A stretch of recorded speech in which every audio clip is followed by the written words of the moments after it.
Lihat bagaimana taksi menabrak mobil pribadi. Ketika melihat mobil pribadi kita berkendara tidak sesuai aturan, mereka akan memilih untuk menabrak tanpa ragu. Selain itu, ketika melihat Anda mencurigai akan berpindah jalur dan melanggar garis, mereka juga akan mencari kesempatan untuk menabrak bagian belakang mobil Anda. Lalu mengapa mereka melakukan ini? Semua orang tahu, pengemudi taksi adalah pengemudi berpengalaman, kesalahan sepele seperti ini tidak akan mereka lakukan. Jadi jelas, perilaku ini terkesan disengaja. Saya juga bertanya kepada teman-teman yang mengemudikan taksi, dan jawabannya hampir sama. Bisnis taksi sekarang sulit, setiap hari bekerja 10 hingga 8 jam, paling banyak hanya mendapatkan 3 hingga 400 ribu rupiah. Jika mereka melihat mobil pribadi yang dicurigai melanggar, mereka akan menabraknya tanpa ragu. Mobil pribadi tidak hanya harus mengurus asuransi untuk memperbaiki mobil mereka, tetapi juga harus membayar biaya kerugian akibat berhenti beroperasi.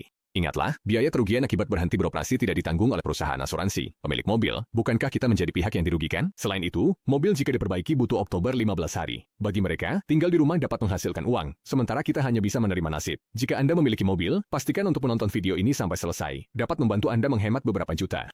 Pertama, saat mengemudi di jalan dan bertemu dengan taksi, tidak hanya harus menjauh darinya, tetapi juga harus mengemudi dengan tertib, jangan memberi mereka kesempatan untuk bertindak. Kedua, setelah menabrak taksi, ingatlah untuk tidak langsung menggunakan asuransi. Kalau tidak, Anda tanggung biaya kehilangan waktu kerja. Setelah kecelakaan, tanya sopir taksi perlu biaya kerugian berhenti beroperasi. Kalau tidak perlu, minta pernyataan tertulis untuk bukti dan cegah masalah nanti.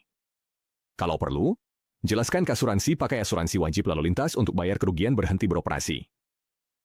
Sebab asuransi wajib yang akan mengganti kerugian operasional, sedangkan asuransi komersial dan tanggung jawab tidak mengganti kerugian. Jika kita memakai asuransi wajib lalu lintas untuk memperbaiki mobilnya, maka kerugian akibat berhenti beroperasi harus ditanggung sendiri.